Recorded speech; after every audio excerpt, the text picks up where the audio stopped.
الحمد لله رب العالمين والصلاة والسلام على سيد الأنبياء والمرسلين وعلى آله وصحبه أجمعين أما بعد أعوذ بالله من الشيطان الرجيم بسم الله الرحمن الرحيم إنما أموالكم وأولادكم فتنة والله عنده أجر عظيم وقال وَاعْلَمُوا أَنَّمَا أَمْوَالُكُمْ وَأَوْلَادُكُمْ فِتْنَةٌ وَأَنَّ اللَّهَ عِنْدَهُ أَجْرٌ عَظِيمٌ وقال المال والبنون زینة الحیاة الدنیا والباقیات الصالحات خیر عند ربک ثوابا وخیر املا وقال النبی صلی اللہ علیہ وسلم اذا مات ابن آدم انقطع عمله إلا من ثلاث صدقة جارية أو علم ينتفع به أو ولد صالح يدعو له أو كما قال عليه الصلاة والسلام۔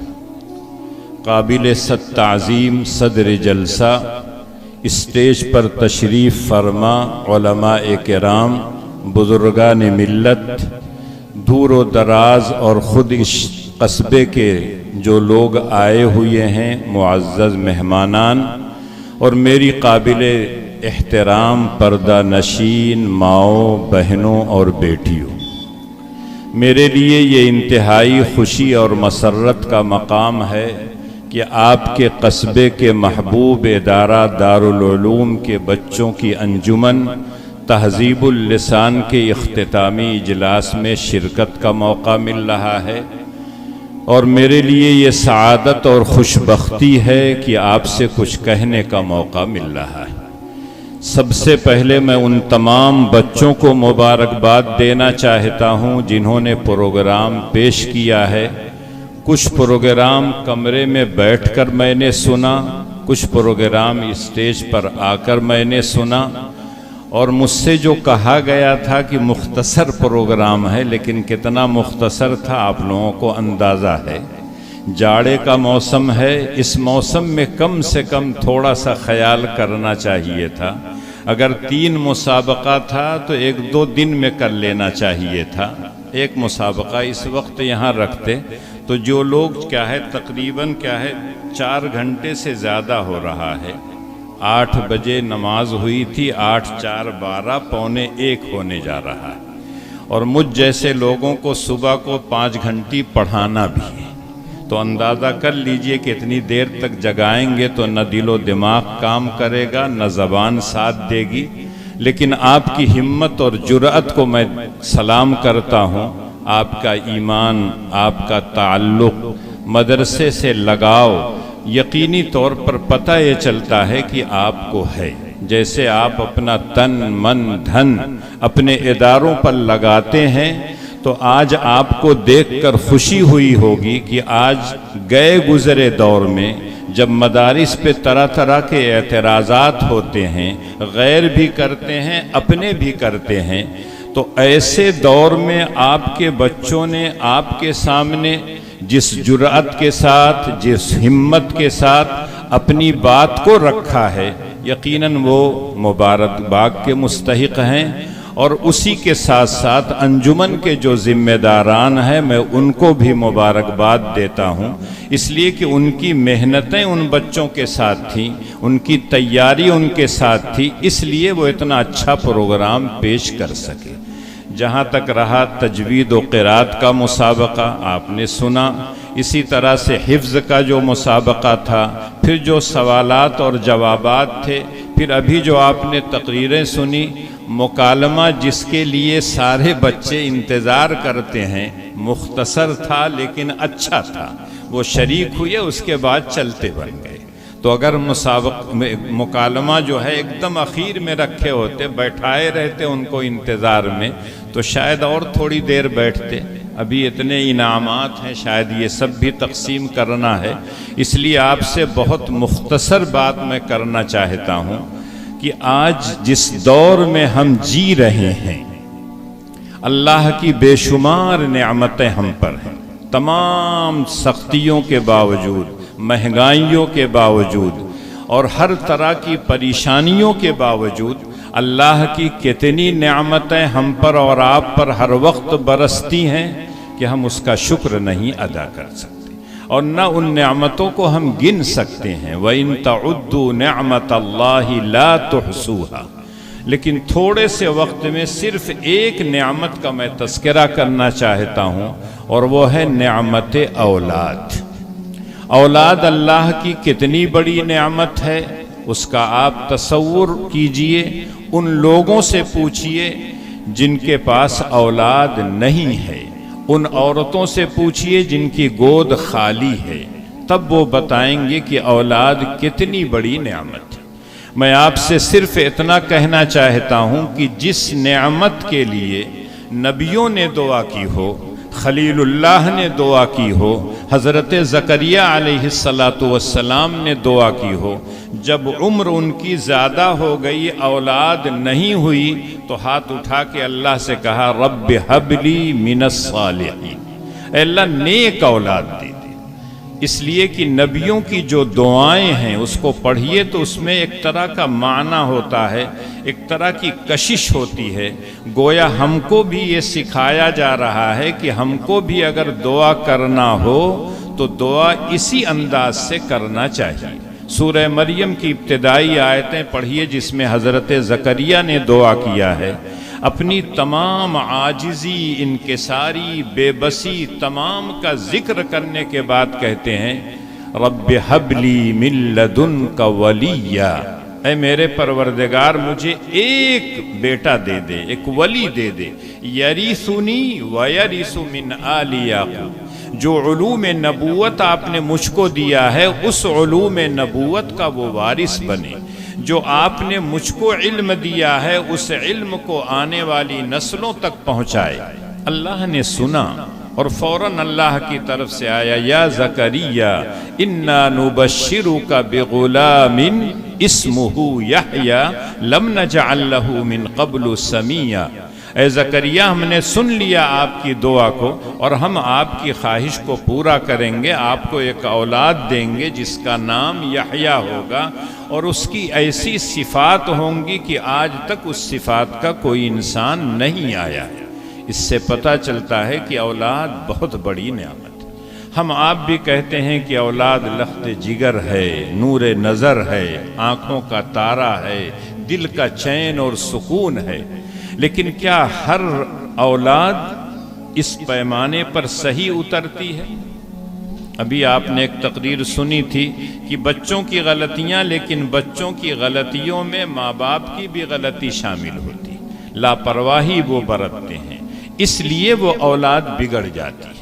آج اس لیے ہم کو اور آپ کو اپنی اولاد کے بارے میں اتنا فکر مند رہنا چاہیے کہ آپ کچھ کہہ نہیں سکتے۔ میں اگر تفصیل میں جاؤں تو بہت لمبی بات ہو جائے گی، لیکن آج غیر بھی حملہ کر رہے ہیں، اپنے لوگ بھی حملہ کر رہے ہیں۔ آج دیکھیے بہت سے لوگ مسلمان ہیں خاندان کے، لیکن وہ دوبے لکھنے لگے ہیں، اپنے آپ کو پانڈے لکھنے لگے ہیں۔ اندازہ کیجئے کہ یہ تو وہ دور ہے جس میں ہم آپ یہ علماء آپ کے سامنے بیٹھے ہوئے ہیں اسٹیج پر، جن کا ایک زمانہ گزرا ہے قرآن و حدیث پڑھتے اور پڑھاتے ہوئے، لیکن جو نسل آ رہی ہے جن کو کچھ نہیں معلوم ہے تو وہ اسی طرح سے اپنے آپ کو پانڈے اور دوبے اور نہ جانے کیا کیا لکھنا شروع کر دیں۔ اس کے علاوہ نہ جانے کیسے کیسے لوگ اسلام کے نام پر ظاہر ہو رہے ہیں اور آپ کی اولاد کو، آپ کے نوجوانوں کو بہکا رہے ہیں۔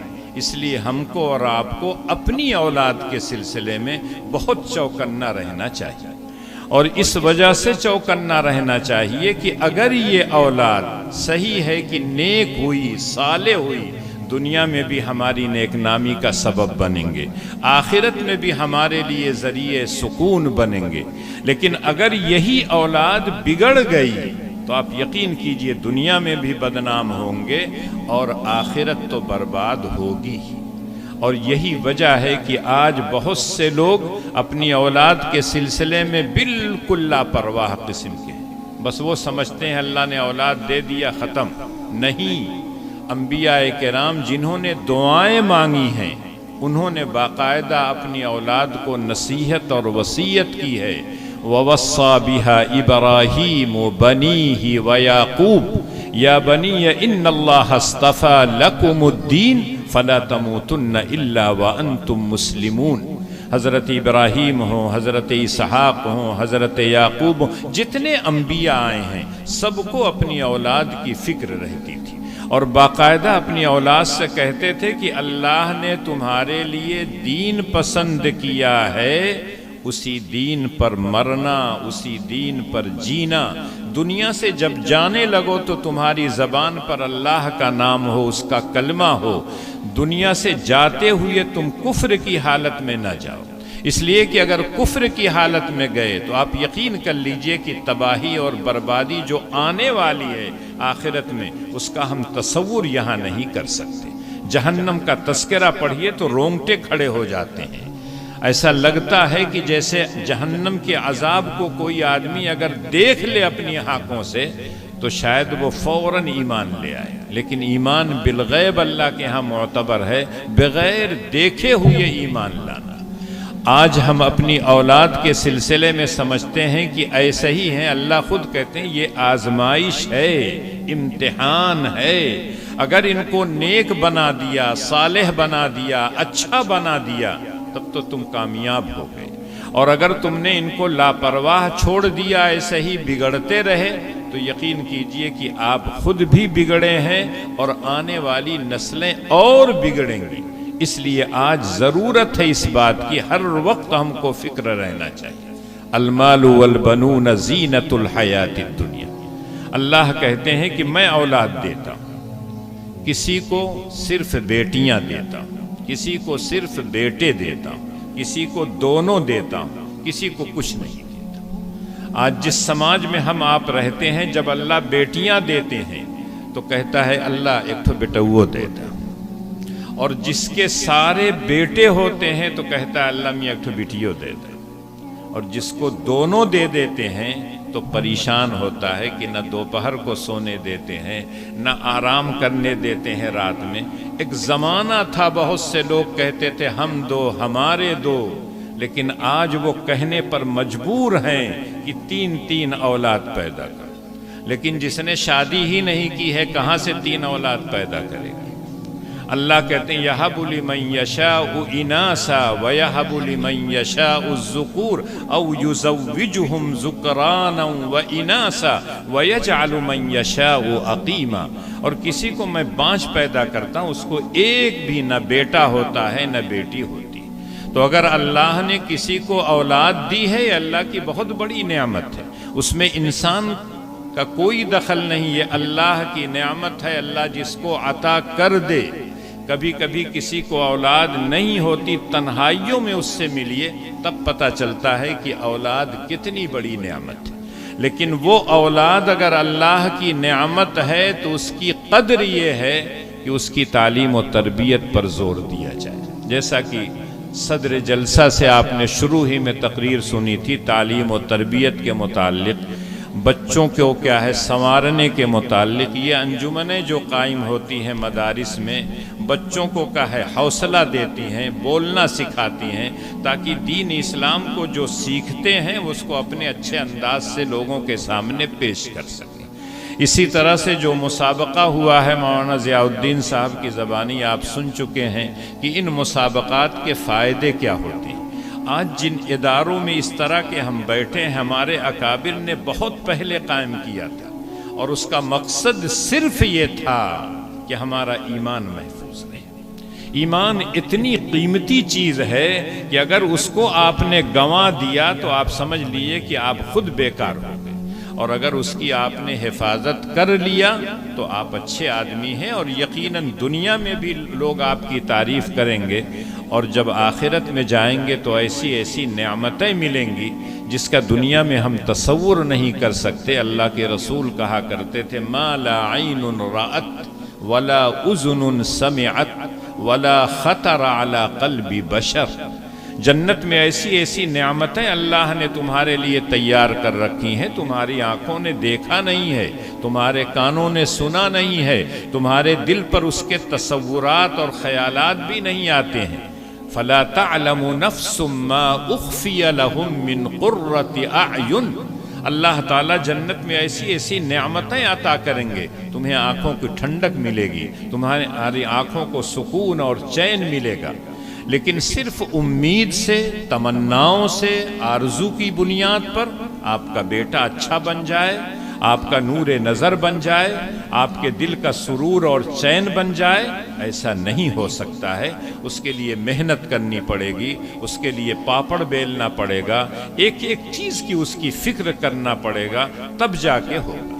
یقینی طور پر ماں کی گود سب سے پہلی تربیت گاہ، سب سے پہلی دانش گاہ، سب سے پہلا علمی گھر وہ گھر ہوتا ہے جو ماں کے پاس ہوتا ہے، اور یقینی طور پر ماں اگر اچھی ہوتی ہے تو بچے اچھے ہوتے ہیں۔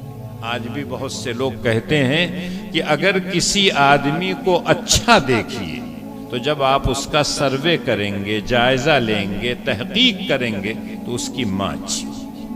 ہماری مائیں اچھی تھیں اس لیے ہم اچھے، لیکن آج افسوس سے کہنا پڑتا ہے جس گھر کو بنانے کے لیے، جس گھر کو سنوارنے کے لیے، جس گھر کو چین اور سکون کا گہوارہ بنانے کے لیے 7 سمندر پار آدمی جاتا ہے، نہ جانے کہاں کہاں کے شہروں کے دھکے کھاتا ہے، ایسے ایسے کام کرتا ہے جو یہاں رہ کے نہیں کر سکتا ہے، لیکن ہمارے گھر برباد ہو رہے ہیں۔ ہماری بیٹیاں، ہماری بہویں، ہمارے گھر کی عورتیں بے پردہ گھومنا شروع کر دی ہیں، اور ساری چیزیں، وہ تمام چیزیں جس کو ہم اچھا نہیں سمجھتے تھے آج ہمارے گھروں میں آ گئی، اور اس کی وجہ سے اتنا بگاڑ آیا ہے، اتنا بگاڑ آیا ہے، اللہ کی پناہ، الامان الحفیظ۔ اور آج جو یہ مدارس دکھائی دے رہے ہیں، ابھی آخری جو تقریر سنا آپ نے کہ یہ علم دین کے قلعے ہیں، یہ محفوظ جگہیں ہیں جہاں آپ کو دین حفاظت کے ساتھ سکھایا جاتا ہے، آپ یقین کیجئے کہ اگر آپ یہاں سے کچھ سیکھ کر گئے اور اپنے گھر کو سنوار دیا، اپنے محلے کو سنوار دیا، تو آپ یقین کیجئے کہ آپ نے کام کر دیا۔ آج بہت ضرورت ہے اس دین کو اپنانے کی، اور یہی وجہ ہے کہ حضرت یعقوب علیہ السلام جب دنیا سے جانے لگے تو اپنی تمام اولاد کو، پوتے جتنے رہے ہوں گے، نواسے، سب کو بلا کے صرف ایک سوال کیا تھا، اور وہی سوال میں آپ سے کرنا چاہتا ہوں کہ آپ اپنی اولاد سے دنیا سے جانے سے پہلے یہ سوال کر کے مطمئن ہو جائیے۔ ابھی تو کچھ سوالات بچوں سے کر رہے تھے، وہ کھٹاکھٹ جواب دے رہے تھے، اور سوال کرنے والے ان کو مبارکباد بھی دے رہے تھے، بالکل صحیح جواب، بالکل صحیح جواب۔ لیکن ایک سوال حضرت یعقوب نے اپنی اولاد سے کیا تھا، ما تعبدون من بعدی، اے میرے لاڈلو، اے میرے لخت جگرو، اے میرے نور نظر، مجھ کو ایک سوال کا جواب دے دو، میرے دنیا سے جانے کے بعد تم کس کی بندگی اور عبادت کرو گے، کس کے بتائے ہوئے طریقے پر چلو گے، صرف اس کا جواب دے دو۔ اور بظاہر دیکھنے میں یہ جواب بہت آسان ہے، لیکن جب بچوں کی تعلیم اور تربیت صحیح ہوگی تب وہ جواب دیں گے جو حضرت یعقوب کی اولاد نے جواب دیا تھا۔ آج تو جب دنیا سے انسان جانے لگتا ہے تو فوراً لوگ بلا کے لاتے ہیں، ارے تم نے بٹوا کا دیکھا تھا، پہچانے، توری بٹیوا ہے ہی، توری نتنیا ہے ہی، کہتے ہیں نا، وہ تو بیچارہ جا رہا ہے، اب اس کو تو کلمہ پڑھیے تاکہ اس کی زبان پر کلمہ جاری ہو جائے، آپ پھر اس کو دنیا کی طرف لا رہے ہیں، دیکھو تمہارا یہ بیٹا ہے، تمہارا یہ پوتا ہے، تمہارا یہ ناتی ہے، وہ تو جا رہا ہے، بہت دن دنیا میں رہ لیا، اب یقینی طور پر وہ آخرت کی وہ تمام چیزیں اس کو نظر آ رہی ہوں گی۔ اس لیے اپنی اولاد کو جانے سے پہلے اگر آپ نے ایسی تعلیم و تربیت کی ہے کہ وہی جواب دیں جو حضرت یعقوب کی اولاد نے دیا تھا، نعبد الہک و الہ آبائک ابراہیم و اسماعیل و اسحاق الہا واحدا ونحن لہ مسلمون۔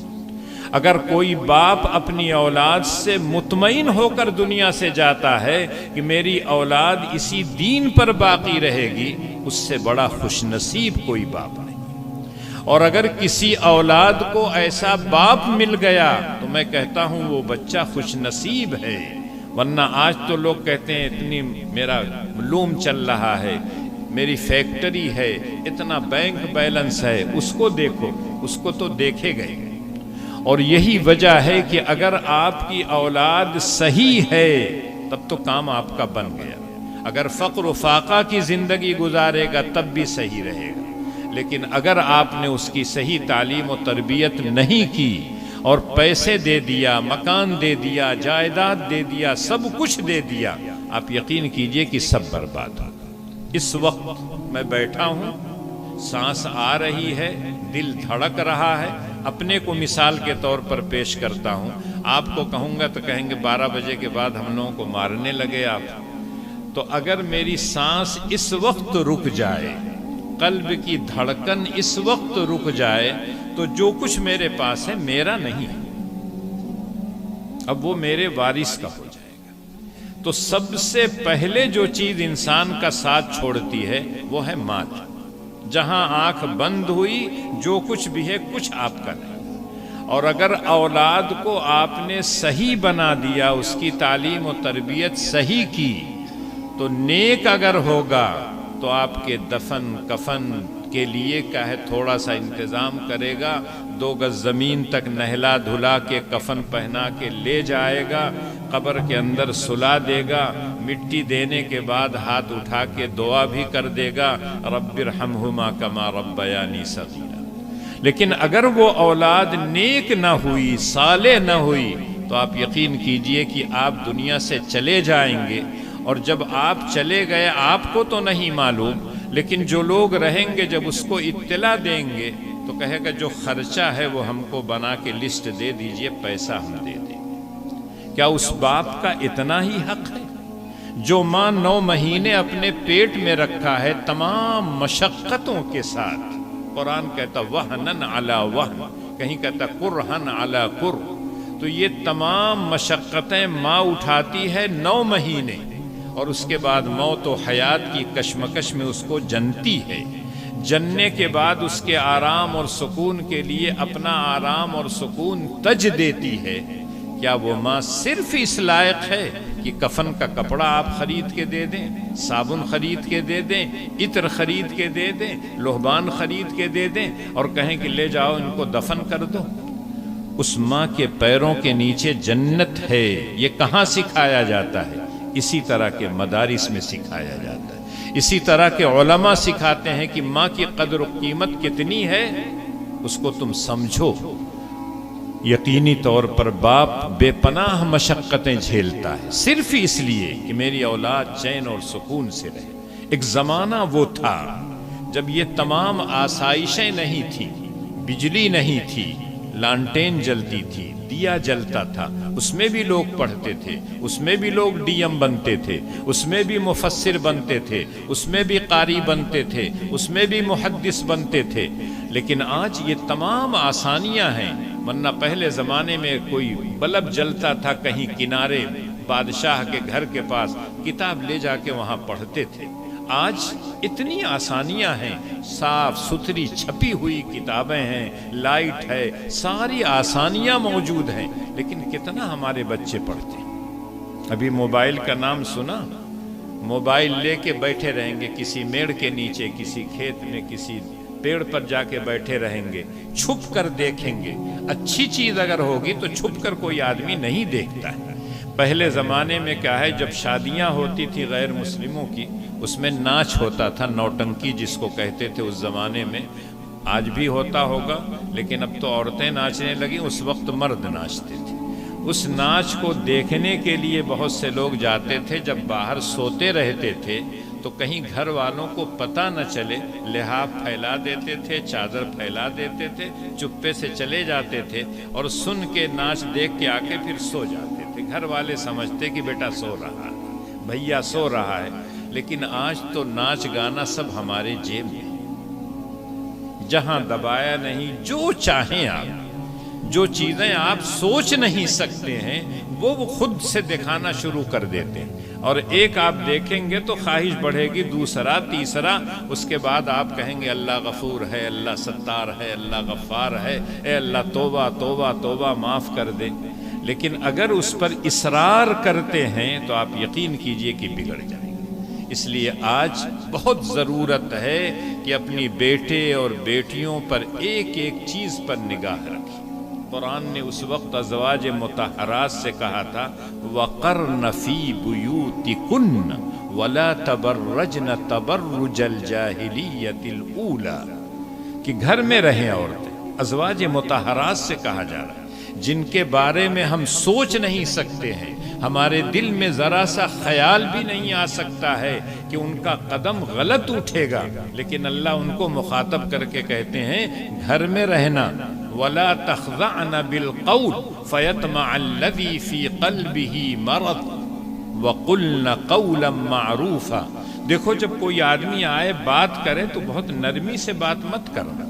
عورتوں کی آواز کے اندر ویسے بھی نرمی ہوتی ہے، اگر اور نرم ہو جائیں گی تو جو آدمی کا ہے کچا ہوگا، جس آدمی کے دل کے اندر کھوٹ ہوگی، آپ یقین کیجئے کہ چلا جائے۔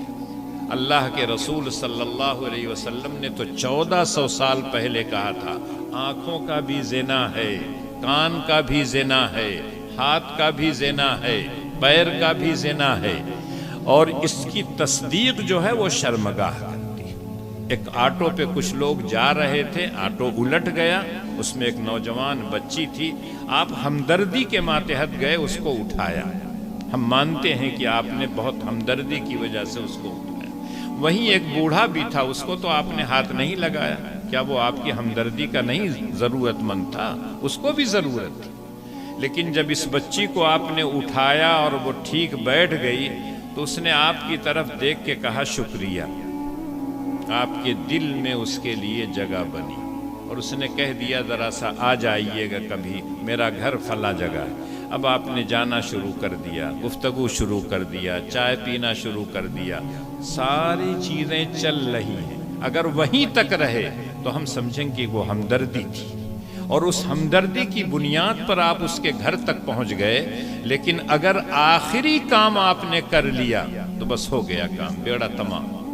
یہ تمام کی تمام گویا تمہید تھی اس کام کے لیے جو اٹھایا تھا آپ نے، جو کہا تھا آپ نے، جو کان سے سنا تھا، اس کے گھر پیروں سے چل کے گئے تھے، یہ سب اسی میں جڑ جائے۔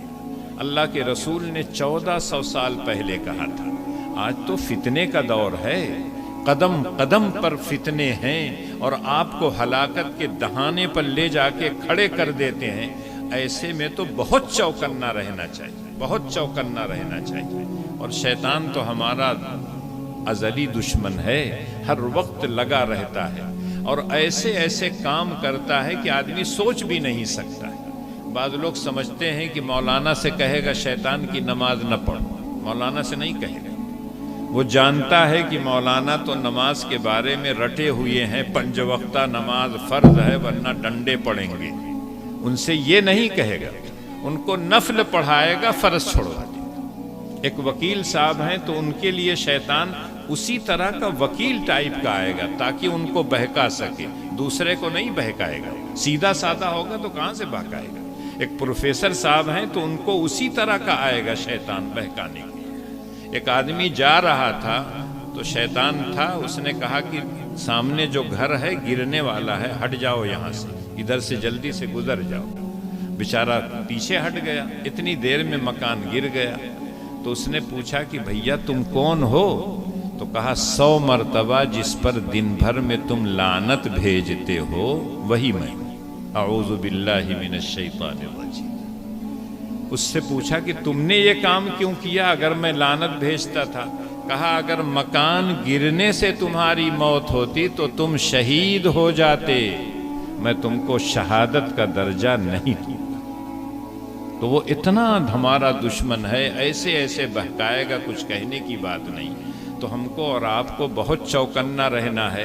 رات کافی ہو چکی ہے، صرف میں آپ سے اتنا کہنا چاہتا ہوں کہ اللہ نے جو اولاد دی ہے اس اولاد کی قدر کیجئے، اور اس کی قدر یہ ہے کہ اس کو صحیح تعلیم و تربیت دیجیے۔ اور ہم آپ علم کو دو حصوں میں جو تقسیم کرتے ہیں نا، دنیاوی اور اخروی، اللہ کے رسول کی حدیث کو اگر پڑھیے تو پتہ چلتا ہے کہ دنیا نام کی کوئی چیز نہیں، اس معنی کر کے کہ اگر دنیا میں کوئی کام دنیا کا کام سمجھ کے کرتے ہیں اور آخرت کی کوئی نیت نہیں ہے تب تو وہ دنیا ہو، لیکن اگر آخرت کی نیت ہے تو وہ دنیا نہیں رہی۔ الدنیا مزرعۃ الآخرہ، جیسا بوؤ گے کل ویسے ہی کاٹو گے۔ اگر ببول لگاؤ گے تو ببول کا کانٹا ملے گا، سیب نہیں ملے گا۔ اگر آم لگاؤ گے تو آم ملے گا، جو قسم لگاؤ گے آم کی، دسہری لگاؤ گے تو لنگڑا نہیں ملے گا، لنگڑا لگاؤ گے تو دوسرا آم نہیں ملے گا، جو قسم لگاؤ گے وہی آم ملے گا۔ دنیا میں اللہ نے جو مہلت دی ہے، اس مہلت کا ہمیں فائدہ اٹھانا چاہیے۔ ہمارا اور آپ کا اصلی جو ٹھکانہ ہے وہ آخرت، اس لیے اس آخرت کے لیے ہمیشہ ہمیں فکر کرنا چاہیے، اور اللہ کے رسول کی دو دعائیں ہر وقت سامنے رکھا کیجئے۔ اللہ کے رسول کہا کرتے تھے، اللہم انی اسألک علما نافعا، اور دوسری دعا تھی، اللہم انی اعوذ بک من علم لا ینفع۔ دونوں دعاؤں کو ملا لیجئے تو اللہ کے رسول علم نافع کی دعا مانگتے تھے، علم غیر نافع سے اللہ کی پناہ مانگتے تھے۔ اگر وہ علم آپ کی ذات کے لیے مفید ہو، آپ کے گھر والوں کے لیے مفید ہو، آپ کے بچوں کے لیے مفید ہو، آپ کے گاؤں والوں کے لیے مفید ہو، ملک و ملت کے لیے مفید ہو، وہ تمام علوم ہم کو سیکھنا چاہیے۔ اور جو علم آپ کے لیے نافع نہ ہو، آپ کے گھر والوں کے لیے مفید اور کارآمد نہ ہو، ملک و ملت کے لیے مفید اور کارآمد نہ ہو، اللہ کے رسول نے اس علم سے پناہ مانگی ہے۔ ہر وقت ہمیں سوچنا چاہیے کہ اپنے بچوں کو ہم کیا دے رہے ہیں۔ آج جو لوگ نرسریوں میں بھیجتے ہیں، چلڈرن میں بھیجتے ہیں، اور نہ جانے کہ ایسے ایسے نام سے اسکول کھل گئے ہیں کہ اب نام لینا بھی مشکل ہے۔ سارے پرندے، سارے سورج، چاند، ستارے کل ختم ہو گئے، اتنے اسکول کھل گئے ہیں۔ اور اس میں صرف آدمی یہ دیکھتا ہے کہ اس کا ڈریس کیسا ہے، اس کا موزہ کیسا ہے، اس کا جھولا کیسا ہے، لیکن کیا سکھایا جا رہا ہے اکثریت اس کے بارے میں نہیں سوچتی۔ ایک آدمی ہے جس کے گھر میں کبھی ناچ و گانا نہیں ہوتا ہے، اور جب اسکول جاتے ہیں بچے، چھوٹے چھوٹے بچے معمولی پروگرام کرتے ہیں، اس پہ بھی ناچنا اور گانا سکھاتے ہیں، اور جب وہ بچے گھر میں آ کے ناچنے لگتے ہیں تو اب آپ کا دماغ کیا ہے، آسمان پر پہنچتا ہے۔ یہ کیا ہو گیا؟ میں نے تو اپنے بچوں کو کبھی کیا ہے ٹی وی نہیں دکھائی، کسی کے گھر جانے نہیں دیا، یہ کہاں سے ناچنا اور گانا سیکھ لیے؟ تو کہتا ہے اسکول میں یہ سب ہوتا ہے۔ سورج نکلتا ہے تو اس کی پوجا کی جاتی ہے، جبکہ ہم کو بار بار کہا گیا لا تسجدوا للشمس ولا للقمر واسجدوا للہ الذی خلقہن ان کنتم ایاہ تعبدون۔ توحید تو ہماری رگ رگ میں ہونا چاہیے، اور ہر وقت ہمارے ذہن میں رہنا چاہیے جیسے وہ تنہا خالق ہے، تنہا مالک ہے، تنہا رازق ہے، ویسے ہی تنہا وہ معبود برحق ہے۔ یقینی طور پر اگر یہ تمام عقائد آپ کے صحیح ہوں اور اسی طرح سے عبادت اسی کے مطابق ہو، اس کے بعد اخلاق بھی اسی سانچے میں آپ کے ڈھلے ہوئے ہوں، آپ سر سے لے کر پیر تک مسلمان ہو، آپ کی وضع قطع مسلمان کی ہو، نام بھی مسلمان ہو، کام بھی مسلمانوں کا ہو، سر سے لے کر پیر تک سب ہو۔ یہ نہیں کہ ہاتھ تو مسلمان ہو، پیر کیا ہے غیر مسلم ہو، کہیں اور چل کے جائے۔ ایک ایک چیز کے اندر کیا ہے اسلامی شعار داخل ہونا چاہیے، اور یہی وجہ ہے کہ اللہ نے سب کو مخاطب کر کے کہا ادخلوا فی السلم کافہ، اے لوگو اسلام میں مکمل داخل ہو جاؤ، سر سے پیر تک۔ آج دیکھ لیجئے ایسے ایسے فتنے تیار ہو رہے ہیں کہ اللہ کی پناہ۔ سوچئے تو عجیب و غریب لگتا ہے کہ اتنے مدارس، اتنے ادارے، اتنے علماء، اتنی جماعتیں باقاعدہ گلی گلی کوچے کوچے دوڑ رہی ہیں کہ ہمارے معاشرے کے اندر سدھار پیدا ہو جائے، دیندار لوگ بن جائیں، اچھے بن جائیں، دھوکے باز نہ رہیں۔ لیکن دوسری طرف دوسرے لوگ بیٹھے ہوئے ہم کو کیا ہے، نہ کہیں لے جا رہے ہیں۔ ہم کو تو یہ معلوم ہے کہ اللہ کے رسول صلی اللہ علیہ وسلم آخری نبی ہیں، اور ان پر ایمان لے آنا صرف تنہا کافی نہیں ہے۔ فالذین آمنوا بہ وعزروہ ونصروہ واتبعوا النور الذی انزل معہ اولئک هم المفلحون۔ اللہ کے رسول پر سچا اور پکا ایمان ہو، آپ کی تعظیم دل میں ہو، اور اس کے ساتھ ساتھ جب تک آپ دنیا میں تھے آپ کی نصرت کرنا، آپ دنیا سے چلے گئے تو جو دین آپ لے کے آئے ہیں اس دین کی نصرت اور مدد کرنا، جو قرآن اللہ کے رسول پر نازل ہوا ہے اس کے مطابق اپنی زندگی کو ڈھال دو گے تب کامیاب ہو۔ اور اللہ کے رسول نے ایک ایک چیز کھول کھول کر بیان کر دی کہ ایک دور آئے گا، بہت سے لوگ جھوٹے ہوں گے، دجال ہوں گے، تم کو غلط کہیں گے ہم نبی ہیں، ہم رسول ہیں، ہم امام مہدی ہیں، ہم فلاں ہیں۔ اللہ کے رسول نے 1400 سال پہلے کا، اور باقاعدہ ایک ایک صفات ان لوگوں کی ذکر کر دی کہ دجال کی صفت کیا ہوگی، کہاں پیدا ہوگا، کیسے آئے گا، امام مہدی کا نام کیا ہوگا، کہاں پیدا ہوں گے، سب کچھ احادیث میں موجود ہے۔ حضرت عیسیٰ علیہ السلام کے متعلق قرآن بھی موجود، اللہ کے رسول نے بھی بتایا، اللہ نے ان کو اٹھا لیا ہے، پھر زمین پر اللہ آخر میں بھیجیں گے، دجال کو وہ قتل کریں گے۔ لیکن آپ بہار چلے جائیے تو وہاں نکل رہا ہے ایک اور کہہ رہا ہے کہ میں ہوں مہدی، اس کے بعد پھر میں مسیح موعود ہوں، اس کے بعد مان لی کیا کیا کہے۔ یہ تو اپنے لوگ کہہ رہے ہیں، اور اپنے بعض وہ لوگ کہتے ہیں کہ ہم عام جیسے انسان پیدا ہوئے ہیں ویسے نہیں ہیں، ڈائریکٹ اللہ نے ہم کو وہ کیا۔